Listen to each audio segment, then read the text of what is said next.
Hi there. Today we're going to be talking about angles. This is one of our first, our geometry unit we're going to be working through over the next few days. So this is kind of our, we have two geometry units this summer. This is geometry part 1. A lot of geometry is really about memorizing terms and pictures to know what things are called and what they represent. So we're going to go through some of those today, beginning first of all with some terms here. We can see that we begin with the phrase that an angle is formed by two rays that share a common endpoint called a vertex. So when they come together to that point, so you have a ray looks like this and a ray looks like this, and when they come together and join, that point is called the vertex. That vertex is where an angle is formed. The angle is the space in between the two rays. So that's the vertex here, and that's the angle there. So when you look at the angle, you use this measurement symbol here to say like angle whatever it might be. So if this was angle B, we would call it angle B, like so. And we can measure them or name them in different ways, depending upon how they're shaped, their sizes, those types of things there. Angles are also classified according to their measures, meaning that there's a degree in here, right? A certain number of degrees, whatever that might be, inside of that angle is how they are classified. If they have the same, they are going to be congruent. Congruent, just remember, is going to be the same. Two angles are vertical if they are opposite angles and formed by the intersection of two lines. Vertical angles are always congruent. Key fact there. So if I have something like this and something like this, what we're saying here is that this angle is equal to this angle right here. They are actually congruent. In the same way, this angle here is congruent to that angle there. Because what we have is they're formed by the intersection of two lines. They're going to meet there in that point. And because they meet at that point intersect, the ones across from each other are going to be equal to each other. So let's just pretend, I'm making this up. This could be like 130 degrees, which would mean this one here is also 130 degrees. So that's the idea for how a vertical angle is formed and that the angles themselves are going to be congruent. Okay? Now two angles are also what we call adjacent if they share a common vertex, a common side, and do not overlap. Essentially it means they're next door neighbors. So for example, okay, if I have an angle here and an angle here, right, like this, I would say that this angle is adjacent, out of my screen here, sorry. This angle is adjacent to this one right here. They're not equal, they're just adjacent. So you think about in class, whoever you sit next to, you sit adjacent to that person, is how that works. Now in terms of how we classify angles, you might remember this here, we have the smaller ones, less than 90 degrees, are acute. Aren't they cute? They're so little. And then we have the right angles, which are the 90. They're exactly 90 degrees. The obtuse ones are the ones that are greater than 90, between 90 and 180. And then a straight angle means it's just that line, 180 degrees. So there are different ways of classifying them based upon their angles, based upon where they're located with each other, whether they're adjacent or vertical. We can talk about them being congruent. Again, lots of things for you to memorize and keep in place here while you are studying. So let's take a look at some samples and see if you can actually label them the right way. So for this first one, it says, name each angle below, then classify the angle as acute, right, obtuse, or straight. So to name this first angle, we're going to say, well, let's name it. I have a couple ways of naming it. I can name it as the ABC, okay? And what we want to do is put the angle one in the middle. So I'm going to call it angle ABC. Now in terms of classifying it, we can see it has this little square in it. That square tells me that it is a right triangle. If you don't see that square in the box there, square in the angle, then it's not 90 degrees. For number 2, we see I just have the vertex here, the vertex D, and the number 2. That's not a degree, so I have a couple ways. I could call this angle D, or I could call it angle 2, just depending on how you want to label it there. Now in terms of classifying it, we can see that it's definitely, if 90 is like here, if that's like 90, we can see that it's less than 90, so we would call that an acute angle there. So it's an acute angle. Okay? And one more sample here for what you're working on today as well, at least. So we can see that in this sample, the angle labeled 5x and the angle 55 are vertical. So because they're vertical, that tells us that this angle equals this angle.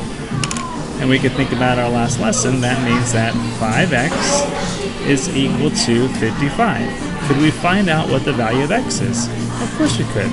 We divide both sides by 5, so x is equal to 11. So we can actually solve for unknown things based upon what's there. The other thing we can say here is because we know this is 125, do we know the value of that angle? Of course. It's vertical, it's straight across from it, so that's going to be 125 degrees as well.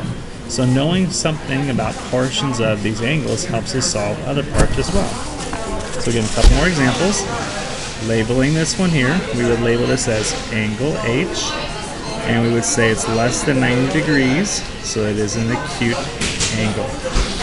Over here, they give us 3 letters, so we're going to label this angle M, N, O. You could also do O, N, M, nothing wrong with that, but typically you kind of go in alphabetical order. We would say this is an obtuse angle just because of the size there. For number 3, we call this angle Q, and it is a 90-degree angle, so it's a right triangle there. And finally, to find the value of x, again, we would say that what? We would say that this angle is vertical with that angle there. So we can set up the equation 3x minus 4 equals 146. Now we can add 4, so 3x equals 150. Divide both sides by 3, and we find out that x equals, in this case here, 50 degrees, or just 50. So we can solve for x by setting up that equation there. So that's the idea. Make sure you work through each problem. Again, go back and refer to these terms if you get stuck on what a thing's called. So vocabulary is key for geometry. Make sure you get those memorized and know what they are. I'm going to pause here, let you work on your homework, and we'll see you at the start of it. I'll see you for checking homework.